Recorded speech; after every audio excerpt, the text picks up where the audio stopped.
Punta tayo dito. Get ready with me, labas ang ATM para bumili dito sa mga local shop. Baga sa mga second hand ko nga kayo dadalhin dito sa New Zealand. Bilihan ng mga gamit, lahat na nandito. Nakabili ka nga dito ng cabinet at dito naman sa kabilang side ay puro mga electric. Samahan nyo akong isa-isahin itong mga paninda dito sa may eco shop. Ang namimili dito, hindi lang Pinoy kundi iba't ibang lahi nga ang namimili dito. Nakabili ka nga dito katulad na lamang na itong mga refrigerator, washing machine. Yung talagang sa mga nagsisimula dito sa New Zealand ay dito po kayo bumili ng inyong mga gamit. Iba pa nga dito is good as new. Dito nga ako nakabili ng mga gamit din namin sa aming bahay. Napapansin nyo mga piano, mga speaker, DVD ay dito na nga pati itong mga foot pang massage. Napakamura man lang yan pero matagal nga din ang gamit niyan at dito naman sa kabilang side ay puro nga stop toys. Talagang kapag may kasama ka nga bata dito ay talaga namang mapapabili ka nga ng madami. Kahit nga second hand ang mabibili mo dito ay talaga namang maiinganyo ka dahil nga magagamit din ng mga bata.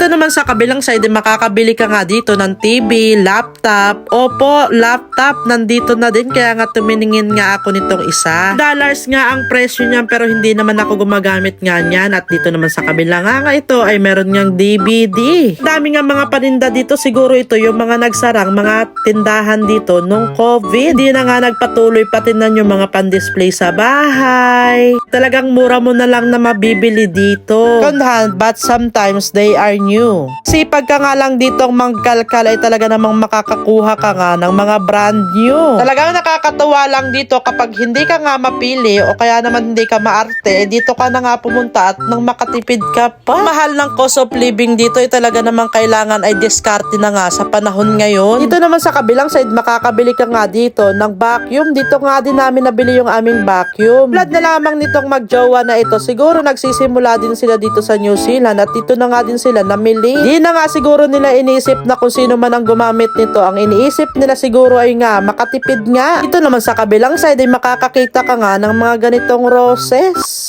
Di naman nakita ni Mr. ito nung Valentine's. Eh di sana siya ay nakatipid ng pagbibigay ng flowers sa akin. Aris, $2 nga lang yung isa nun eh. Napakaganda, di ba? Nakaraan nga ay bumili nga kami dito ng mga ganitong pang display eh ang mga bata naman ay pinaglalaroan nga hanggang sa nagbasag-basag na lang. Hindi ka talaga makaprovide ng mga gamit kapag ang mga anak mo ay nga mga maliliit pa. Dito naman nga tiningnan ko nga itong mga microwave ay mga bago pa. Paisip tuloy akong bumili dahil nga maganda pa at bago pa nga ito. Di pa man lang talaga ito nagamit o kaya naman namantikaan. Tinan nyo, $45. Sinabi ko nga yan kay Mr. na sabi ko sa kanya, bilhin nga namin. Dahil si Mr. naman ay busy sa aking mga anak sa pagbabantay. Eto nga, dito ka rin makakabili nga ng mga lutuan. Na lang nitong mga kawali at mga kasirola. Kung gusto mo namang umuwi ng Pilipinas, meron nga din sila dito mga luggage. Makakabili ka nga din dito ng mga maleta. Ito naman tayo sa my garden shop. Nga makapasok ay makakakita ka nga ng mga ganitong boots na pang skiing o yung pang snow. At dito nga ay may mga tulos nga silang tinitinda. Dito nga din ako nakabili ng lamugan namin, kumbaga yung laundry basket. Sa murang halaga ko lang din nga nakuha at maganda pa. Talaga namang ang klase ng mga plastic ay matitibay. At dito nga makakabili ka nga nito sa pang trabaho kung nag-uumpisa ka pa lang. Makakabili ka nga din dito ng lagari kung meron ka nga puputuling mga puno. Charis. Kahit nga dito ay pinakalumang-lumang gamit na talaga nang dito pa rin naka-display. Binga lang pala ito ng go-kart and arcade dito sa may Blenheim, Riccarton. Kaya hindi na talaga kayong maliligaw. Makikita nyo na nga talaga ito dahil nga sa salsada pala kaya dami ng mga tao pumapasok dito. Kahit nga itong sinanay ay dito na nga din bumili nitong jar. Kung matataas naman ang mga puno dito at hindi mo kayang lagariin ng paakyat ay eto nga meron silang gunting. Hindi ko nga alam kung ano ang tawag dyan. I-comment nyo na lang kung alam nyo nga. Dito naman nga eto nga mabibili mo nga din itong pang mower na to. Yung grass cutter nga na sinasabi ng isa lang nating followers doon sa pag grass mower natin ng nakaraang video. Hindi ka nga maliligaw dito dahil talaga namang mga nakapaskil na nga yung information kung saan nga nakapwesto yung mga bibilhin mong mga gamit dito. Kahit nga mga lumang box dito ay talaga namang binibenta. Dahil nga ang mga tao dito ay talaga namang mga mahihilig magbasa. Kumbaga mga pocketbooks pa na makakapal nga ang binabasa nila. Nadaanan ko na naman nga itong oven na ito, talaga namang ito'y gusto ko. Kaya nga sabi ni Mr. ay mahal daw sa $45. Kaya naman ayun, ginusuan ko na lang si Mr. Charis. Etong tudor nga ng refrigerator ay mabibili mo nga lang din ng $15.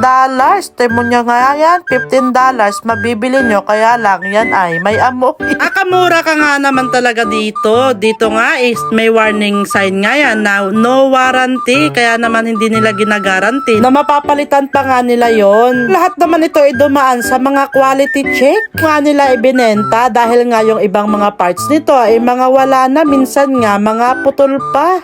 At ito namang puting refrigerator na ito nagkakahalaga nga ng $20. Maganda pa siya, parang ito yung napulot namin sa kalsada na hindi lang namin nga kinuha. Ito namang washing machine ay nasa $60 nga. At ito namang si Mr. ay talaga namang busy ay gusto pang bumili dito ng pang fishing rod. Nakita ko nga itong mga kandila na ito ay napakamura nga lang din. Ay nga yung mga kandila na yan ay may mga flavor, kumbaga may mga scent. Nakita nga ng mga bata itong mga scooter, kaya naman si Mr. ay pinatry nga kay Kuya Noah. Mga nakaraan nga ay si Mateo nga lang yung binilhan namin dito. Bumili nga din pala kami dito ng basket na para sa aming mga prutas. Kaya nga ng mga prutas nung mga nakaraan nga ay dito nga din ako bumili nga nitong mga kutsara dahil nga nagkakaubusan sa aming bahay. Bili nga ako dyan ng kutsara na pagkadami-dami, pati nga na din ng tinidor para naman matagal din bago maubos. Kung alam kung paano nawawala yung mga kutsara na yun, siguro nga pag binagbabaon ng mga trabahador ay hindi na nga inuuwi. Sabi ko nga sa sarili ko, kapag ito'y naubos pa itong binili kong kutsara, at talaga namang mga alien na nga ang mga trabahador.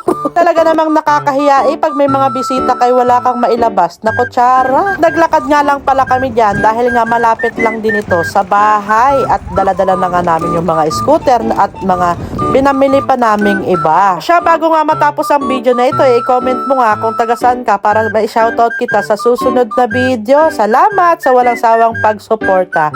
God bless! Mwah!